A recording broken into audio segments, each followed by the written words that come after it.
Can you imagine being stuck in the Indian Ocean for 110 days? This was an unfortunate reality for Brett McLain after a collision with a Japanese oil tanker left him stranded in the Indian Ocean on a damaged ship. This was an experience he would never forget. We had holes in the side. We had a catwalk that was destroyed. The ship that hit us with a Japanese oil tanker, it almost sank. A lot of chaos at 3 o'clock in the morning when they sound a collision alarm. Most of the people on the ship didn't know what the alarm meant. They didn't say we were going to have a collision. It was just an alarm. So when that went off, you had to brace for shock. You didn't know where the other ship was going to hit you. Today we'll be talking about this intense event and many other experiences McLain had while in the service. McLain served in the Navy for many years and had some interesting stories to share. This is Kaylin Banks and Gwendolyn Zaroslik. Thank you for joining us.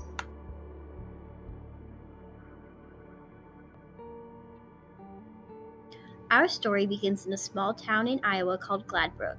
Gladbrook is a tiny town with just around 1,000 people living there. Here, Brett McLain was born in the year 1960. His community was very tight-knit. It was a place where everybody knew everybody. He lived a fairly average life with nothing out of the ordinary happening for most of his childhood. As a child, he never really imagined he would someday be joining the U.S. Navy. When you were a child, did you ever think that you would join the military? Not at all. No. Never. I don't think I even thought about it till maybe I was in 10th grade. That was until the year 1978. This was the year Brett graduated from Gladbrook High School.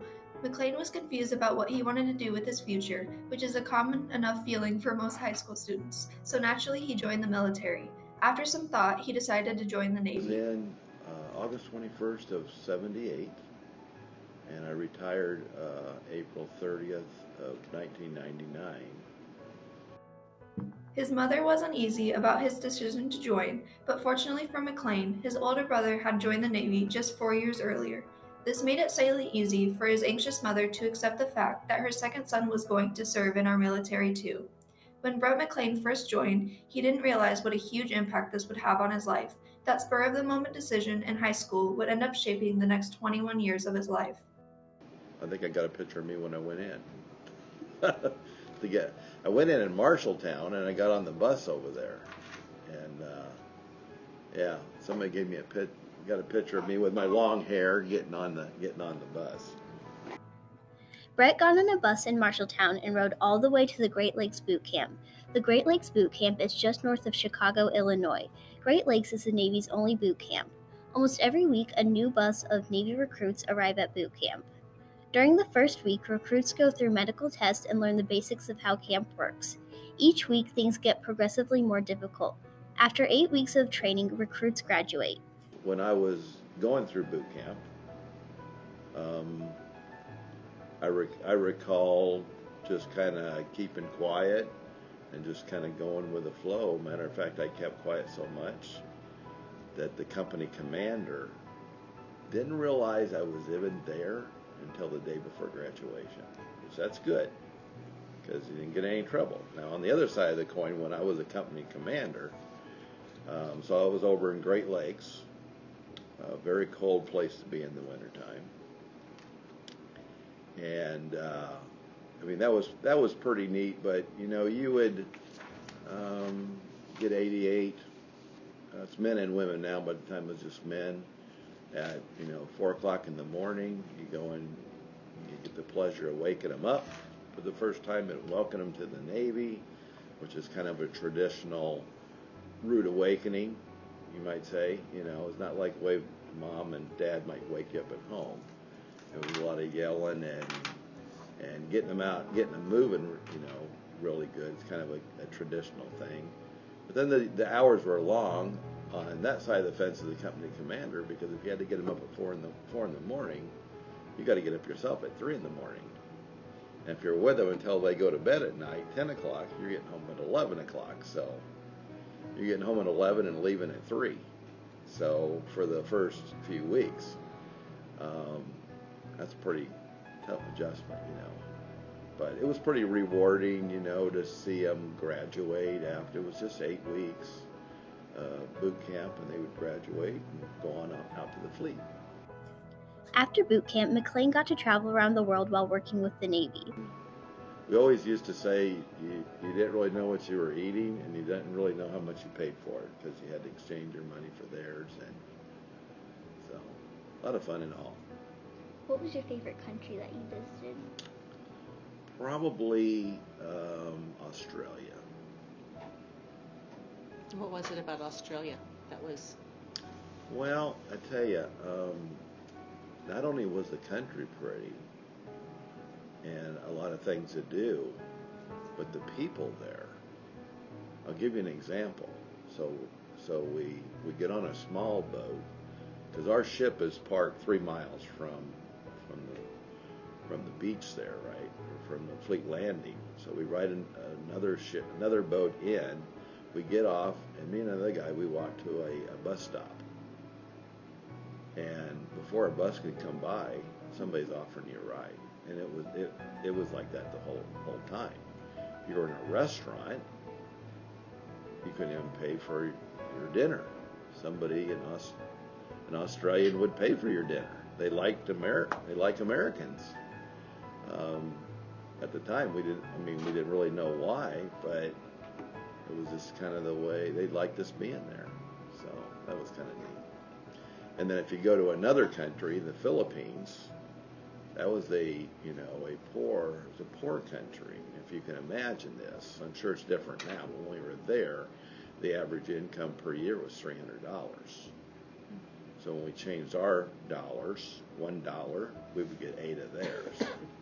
So financially, it was a good place to be because for $5, you had enough money to do whatever you wanted to all day long. So. Now, as we talked about earlier, Brett's brother influenced him to join. At one point, the two were stationed on the same ship. This is really uncommon because of what happened to the Sullivan brothers. There were 5 brothers, and they were all killed at the same time on a ship that sank during Pearl Harbor. And so just imagine their parents getting that knock on the door. They didn't just lose one, they lost all 5. If you've ever seen these Gold Star banners, you know what I'm talking about? Blue Star banners? Blue Star banners are if someone from that household is on active duty. Gold Star banners, for each Gold Star, means they lost somebody. So their family received a 5 Gold Star banner that they could display. A pretty bad deal. Sounds legit. The Sullivan brothers were a tragic story that represents the worst of what can happen from joining the military. That is the risk that people face when they decide to enter the military. There are also risks that are specific to each branch of the military. In the Navy, the hazard of fires is very common. In fact, they are so common they happen at least 2 to 3 times a week. There's a fire on an aircraft carrier, you can't call the fire department because you are the fire department. There was a lot of fires on an aircraft carrier. I don't know if it's close to 1 a day, but probably 2 or 3 a week. So that's just kind of so we all went through firefighting training. It could be an airplane that catches on fire. It could be just about anything. Airplane declared to the bottom of the ship where the motors are at. In boot camp, future sailors learn how to deal with fires. Fires aren't the only problem that ships face, although it is more common. The other danger that ships face is crashes. Crashes don't transpire often, but when they do, they are devastating. Millions of dollars are lost every year because of crashes, and hundreds of injuries occur. Brett had the misfortune of being in one such incident. An experience that I'll never forget was because we were in the Indian Ocean. When you go to the Indian Ocean, there isn't a lot of places to pull in, so we were out at sea for 90 days, right? And about that time, we were in a collision with another ship, which means we're going to have to do repairs. We're not going to pull the ship in to a country all beat up. We had holes in the side. We had a catwalk that was destroyed. The ship that hit us with a Japanese oil tanker, it almost sank. A a lot of chaos at 3 o'clock in the morning when they sound a collision alarm. Most of the people on the ship didn't know what the alarm meant. They didn't say we were going to have a collision. It was just an alarm. So when that went off, you had to brace for shock. You didn't know where the other ship was going to hit you. Kind of like, I mean, a little bit different than it being in a car accident, right? It's just, it happens really quick, and I've never been in a car accident, but they happen really quick. Where this was within minutes. I mean, we had maybe 2 or 3 minutes, because at the time, we're cruising through the water, and we're tied up to 2 other ships. So they had to do emergency breakaways. And here was a Japanese oil tanker over here that was dead in the water. Basically, it just started up, and they had to right away. They ran into us. So anyway, long story short, we were at sea for 110 days. People that lived and worked on the ship fixed the ship over the side, plugged holes, and fixed everything up. When we pulled in, it looked like there wasn't even any damage, But so that was 110 days though, without seeing land or being on land. So I never forget when we went off the ship. It was hard. It was kind of difficult to walk, because you had what they call sea legs. And it took a little while to walk. And then the other thing is, when you were deployed for so long and you came back to America, it took a little while to learn how to drive again.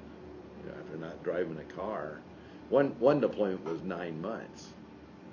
So I know you guys aren't driving cars yet, but just imagine not riding your bicycle for 9 months and then getting on it.